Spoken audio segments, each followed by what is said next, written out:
So I'm gonna go over a bunch of numbers here with you guys on this training because if you don't know your numbers, you don't have a fucking business, you have a hobby. So first, let's talk about marketing. The most important things to track to make sure your marketing is dialed in: number of leads, cost per lead, number of book calls from leads, cost per book call. You can also go into deeper: cost per call showed, which I'll talk about in a little bit, quality of leads and calls, and then return on ad spend. Focus on these. Your marketing is fine. Then here's some more actually.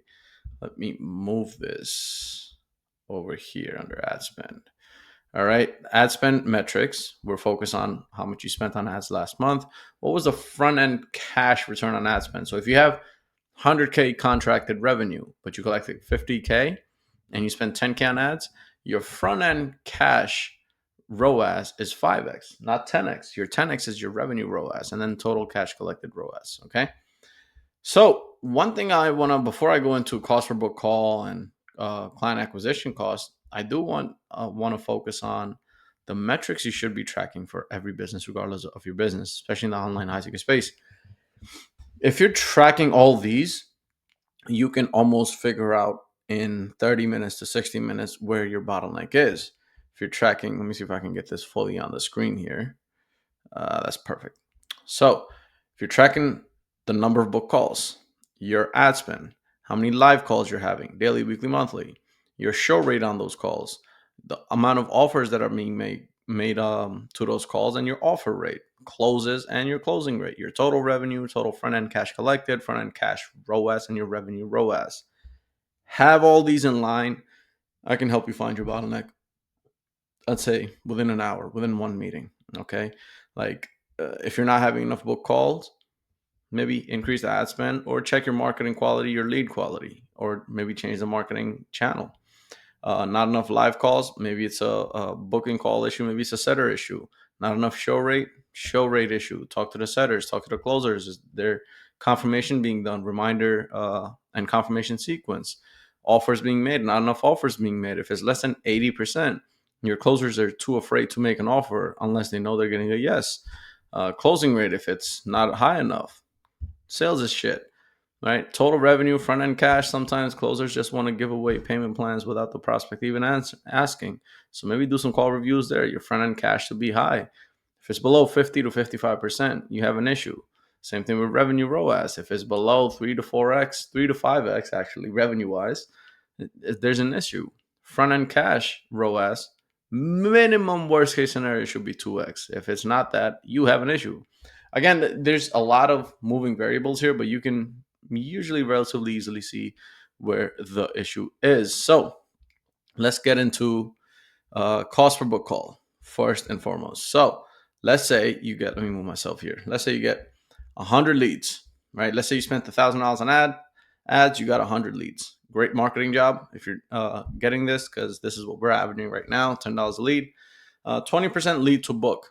Average is 10 to 25%, depending on what process you're using, how much friction there is in the sales process. The more friction in the sales process, and from a lead going to a book call, the lower your percentage is, but the higher the quality is. So that's a game you have to play depending on the offer. But assuming, I'm just using easy numbers here so you understand the fucking concept. 20% lead to booked, ideally higher. If there's more friction, more time investment, which equals higher quality leads, you get cost per book calls around $50, and then 20 calls. And at 70% show rate, 14 show up, your cost per live call is $71. Now let's figure out your client acquisition cost. Let's say this same situation, and you're selling a $10,000 offer, right? Your cost per book call is 71, right? Cost per live call is $71.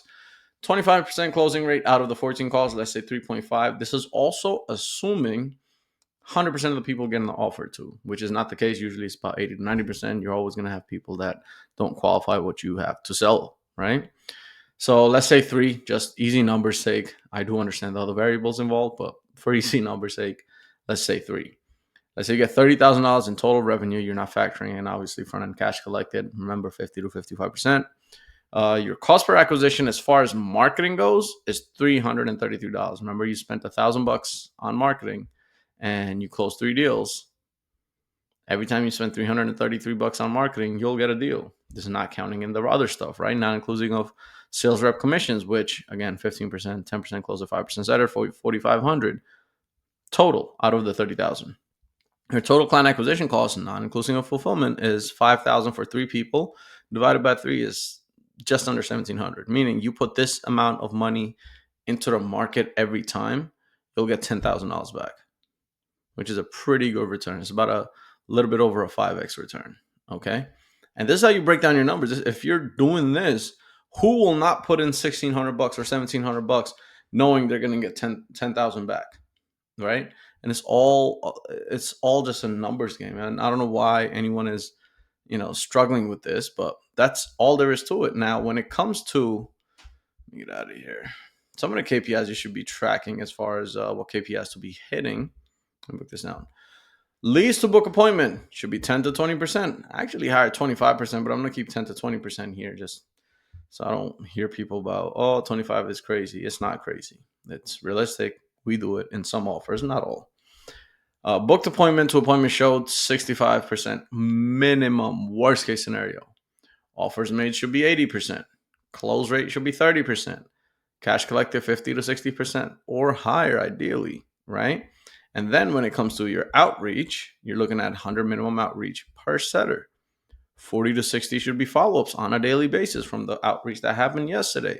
20 to 25% actually having conversations. If you have good openers and good setters having decent conversations, 5 to 10 should be offered or proposed a call to, and out of which 3 to 7 meetings booked. And this is pure organic, no ads or anything. Again, these are just numbers, just rough numbers.